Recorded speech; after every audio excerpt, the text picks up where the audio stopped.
Aujourd'hui, dans le 17-19, on va s'intéresser à une boisson bien de chez nous, reconnue dans le monde entier, fabriquée à partir de raisins. Il s'agit, vous l'aurez peut-être deviné, de vin. Car dans une semaine se déroule l'édition 2016 de Vertivini, un salon dédié au vin sous toutes ses formes qui est organisé au château de la Frémoire, situé à Vertou.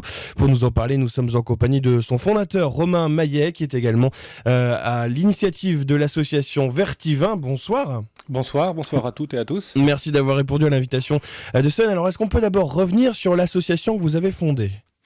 Oui, Vertivin, c'est une association qui est dédiée à la découverte de la vigne et du vin, qui a été fondée en 2006, donc une dizaine d'années. Avec, on était un petit groupe au début, entre 5 et 10. Maintenant, c'est une association qui a grandi, qui regroupe plus d'une centaine d'adhérents et qui organise entre 50 et 60 dégustations à thème, avec toujours un apport, on va dire, technique, d'apprentissage, parce que le but aussi, c'est d'apprendre, c'est de comprendre, c'est de connaître, donc sur l'univers de la vigne et du vin. Alors, elle a été créée comment, dans quel contexte et par qui ? Surtout par des producteurs, par des amateurs de vin ? Elle a été créée, on va dire, dans quel contexte ? Par un groupe d'amateurs.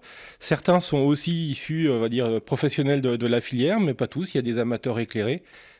C'est vraiment quelque chose aussi qui est dédié à tout le monde, à tous ceux qui ont envie d'apprendre, tous ceux qui ont envie de comprendre.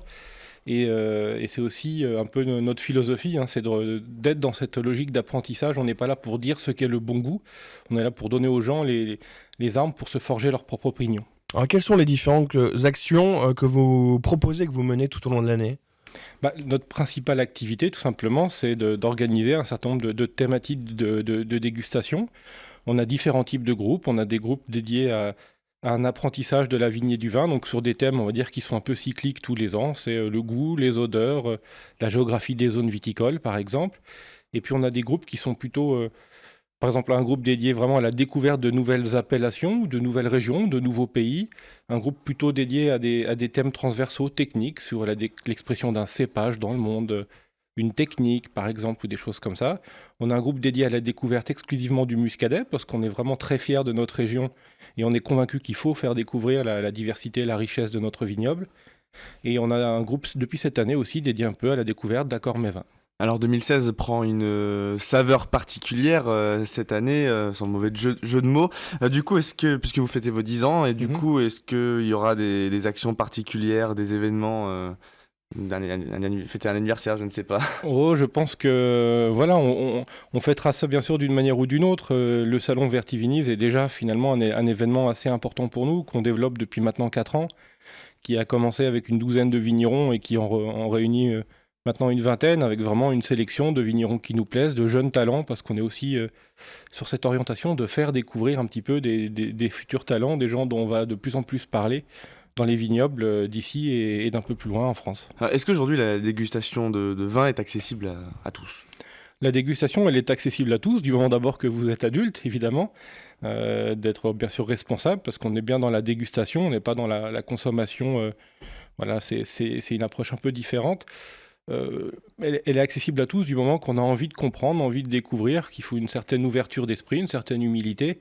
Et je pense qu'il y a vraiment un intérêt des gens pour vraiment comprendre davantage, redécouvrir, se réapproprier ça et quitter peut-être un peu des discours dogmatiques de manière générale. D'ailleurs, simplement, en fait, pourquoi est-ce qu'on déguste du vin finalement ?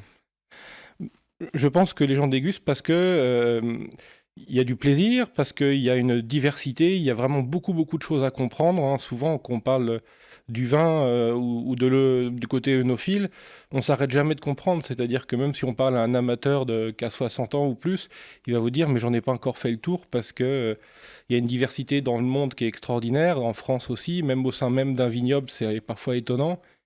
Il y a l'enchaînement des millésimes qui ne se ressemblent pas. Et c'est un apprentissage qui est infini et qui apprend sur le produit, mais qui aussi parfois apprend aussi un peu sur nous, sur notre façon d'aimer les choses. Notre goût, il n'est pas fixe dans le temps et c'est aussi ça qui est passionnant. Et tant qu'on parle de dégustation, comment est-ce qu'on doit s'y prendre exactement ? Quelle est la démarche en quelque sorte ? Alors c'est difficile en quelques mots de résumer. Déguster, c'est d'abord sentir un produit, donc le flairer, humer le vin, c'est le goûter, c'est essayer de voir quelles sont les familles ou les odeurs qu'on va voir, qu'on va percevoir, c'est essayer de le décrire et c'est pas simple, c'est un apprentissage de la description. Le goût est un élément compliqué, c'est de faire d'abord percevoir et partager ce qu'on ressent, parce que le vin c'est aussi un élément de partage et c'est pour ça qu'il y a un attrait des gens, c'est que c'est pas quelque chose qu'on prend plaisir forcément tout seul, c'est aussi un partage, un échange autour de ça. Donc finalement, déguster, c'est vraiment d'écrire, c'est essayer de voir ce qu'on aime ou pas, c'est de partager ça, c'est de trouver justement de meilleurs moyens pour échanger ce plaisir et passer de bons moments avec les gens qu'on aime. Et quand il s'agit d'associer un vin avec un plat, un aliment, je sais pas, par exemple du poisson, de la viande, du fromage, comment est-ce que ça se passe pour choisir les associations de goût, de nez, de texture? Le panel est très large, c'est-à-dire c'est vrai qu'il y a quelques dogmes parfois, mais quand on étudie l'histoire, sont pas les mêmes. C'est-à-dire que ce qu'on conseille aujourd'hui, c'est pas forcément ce qu'on conseillait il y a 50 ans. Quand je vous disais le goût, c'est pas quelque chose de fixe. Donc, au-delà des dogmes, moi je vous dirais, il faut déjà essayer d'accorder la puissance des produits. C'est sûr qu'un vin très puissant avec un mets très fin, ça va pas forcément aller ensemble. Donc c'est déjà accorder les puissances. Après, souvent on dit on peut aller un peu en ton sur ton, c'est-à-dire aller avec un vin, par exemple, sucré sur quelque chose qui est un peu gras ou sucré. Mais on peut parfois aussi essayer d'aller sur le contre-ton, c'est-à-dire d'aller essayer de trouver un vin un peu à l'opposé du mets pour peut-être essayer de faire ressortir une nouvelle association. Donc il y a bien sûr des accords très connus, hein. On va citer un vin rouge puissant sur pas une côte de bœuf. On va citer le fromage bleu, par exemple, des pâtes persillées avec des liquoreux. Mais on peut essayer, pourquoi pas, des choses, des rouges légers sur des poissons ou autres. Je dis aussi aux gens, voilà, essayez et puis vous apprendrez, hein. Il y a une part de découverte, bien sûr, qu'il faut préserver. Alors justement, pour partager cette connaissance avec le grand public, autour de cette science du vin, vous proposez donc depuis 4 ans, on l'a dit, le salon Vertivinis. Est-ce que vous pouvez nous en dire un peu plus? Pourquoi et comment ça s'est créé ce salon? Pourquoi ça s'est créé? Parce que finalement, il y a bien sûr d'autres salons sur la région, mais on n'était pas toujours satisfait de ce qu'on trouvait, ou partiellement, et puis on s'est dit, pourquoi pas nous aussi faire quelque chose selon notre approche, et notre approche, c'était d'abord avoir une sélection de vignerons qui nous plaisent, et puis aussi, c'est d'essayer d'avoir toujours un peu un apport, c'est-à-dire, ce salon, on essaie de jumeler, cette année, on a toujours une petite conférence, on a une initiation à la dégustation, on va avoir un thème d'accord muscadet et vin organisé par un restaurateur le dimanche. Donc on essaie toujours de conserver, nous, notre apport un petit peu de théorie, de technique, d'intellectuel, avec une sélection de vignerons, sachant qu'on a une thématique de jeunes domaines, de gens installés depuis moins d'une dizaine d'années, pour lesquels on peut avoir un certain nombre de coups de cœur. Bien sûr, des vignerons ligériens, vignerons du muscadet, parce que pour nous, c'est indispensable, et puis des vignerons d'ailleurs, bien sûr. Et c'est d'avoir toujours ça, d'avoir aussi cet apport d'échange avec les vignerons, qui souvent louent aussi la curiosité des visiteurs. Il y a aussi pour les enfants, je crois, une initiation au chocolat. Tout à fait, le dimanche, il y a aussi des ateliers, on va dire, c'est aussi pour que les parents puissent, eux, de leur côté, profiter. bénéficier d'un petit moment, parce que je pense que le consommateur, il a des visions multiples, et ce sont des gens qui sont en famille, qui ont envie de sortir et que tout le monde passe un bon moment. Donc les enfants, bien sûr, eux, ils sont pas là pour déguster du vin, mais ils peuvent aussi découvrir le goût sous une autre forme. Je pense que l'éducation, de manière générale, c'est un élément, l'instruction, c'est un élément auquel on est attaché, et ça ne touche pas, bien sûr, qu'aux produits du vin. Alors ce salon est organisé au château de la Frémoire, situé à Vertou. Ça s'est toujours déroulé là-bas, le salon? Ça s'est toujours déroulé là-bas, c'est un peu un hasard. C'est d'abord un lieu important du vin, parce que c'est un lieu qui regroupe les institutions viticoles du Nantais, et qui dispose des infrastructures adaptées, tout simplement, pour organiser un petit salon à taille humaine. Et donc qui est à l'entrée du vignoble, hein. On a déjà des vignes à Vertou, donc ça c'est un élément qui est très important et qui est accessible, autant pour les Nantais que pour des gens un peu plus éloignés. Du coup, quelle est la programmation de l'événement? La programmation, le salon ouvre donc le samedi 19 à 14h. Vous allez avoir dans l'après-midi une séance d'initiation à la dégustation aux alentours de 15h. Une conférence dont l'animateur reste encore un petit peu à définir, parce qu'on a eu un petit changement, mais qui sera vers 17h, qui tourne toujours autour du goût, d'une approche de la dégustation. Et puis le lendemain, on a donc les ateliers de chocolat. On a un atelier donc sur l'accord muscadet et mets, qui est le dimanche à 11h. Et bien sûr, avec donc tous les exposants vignerons, une vingtaine, donc le samedi de 14 à 20h, et le dimanche de 10 à 18h. Est-ce qu'il y a un point d'orgue cette année, un cru ou autre chose de particulier que vous allez mettre en avant? Je pense que nous, notre approche, c'est l'ensemble des exposants qui sont mis en valeur, hein. On essaie bien sûr de pas, notre logique, c'est pas de mettre un plus en valeur qu'un autre.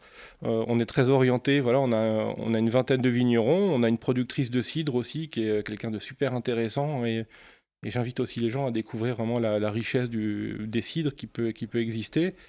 Et sinon, voilà, on va avoir des vignerons qui viennent de la région du Rhône, de la région de Vouvray, de la région d'Angers, de la région de Bordeaux, de Savoie, etc. On a une vraie diversité et une vraie découverte pour tous les goûts et pour vraiment toutes les préférences. Alors, question plus personnelle, Romain Maillet, quel est, vous, votre vin préféré?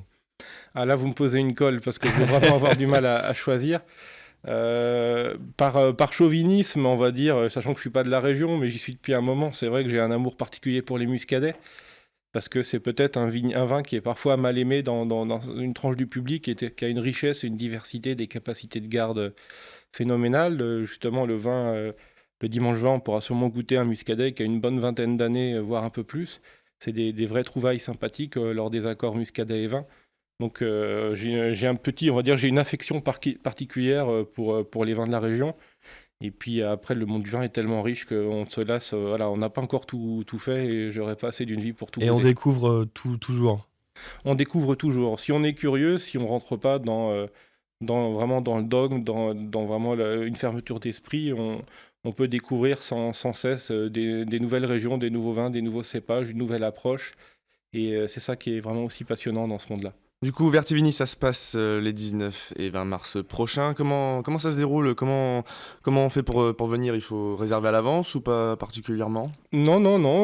Vous avez tout simplement des places à l'entrée. C'est 5 € l'entrée avec bien sûr un verre. Et puis ensuite, vous pouvez aller voir tous les vignerons que vous voulez, participer à un certain nombre d'animations. Il faut peut-être se signaler quand même sur certaines animations comme l'initiation à la dégustation ou les accords muscadet et vin parce qu'il va y avoir un peu plus de monde. Il y a toujours un risque. Donc après, j'invite aussi les gens. On a un blog. Si vous tapez Vertivin sur votre moteur de recherche préféré, vous nous trouverez très facilement. VERTIVIN. Et puis vous pouvez là, à ce moment-là, accéder facilement aux différentes informations, au planning, etc. Donc ensuite, il n'y a pas de problème pour les gens pour venir, pour s'installer, pour prendre leur place et ensuite évoluer au gré des stands. Et passer un moment convivial. Exactement, et passer un moment convivial avec les vignerons et les bénévoles qui sont présents, parce que c'est bien sûr aussi une association qui organise ça. Nous sommes bénévoles, ce n'est pas bien sûr à vocation économique.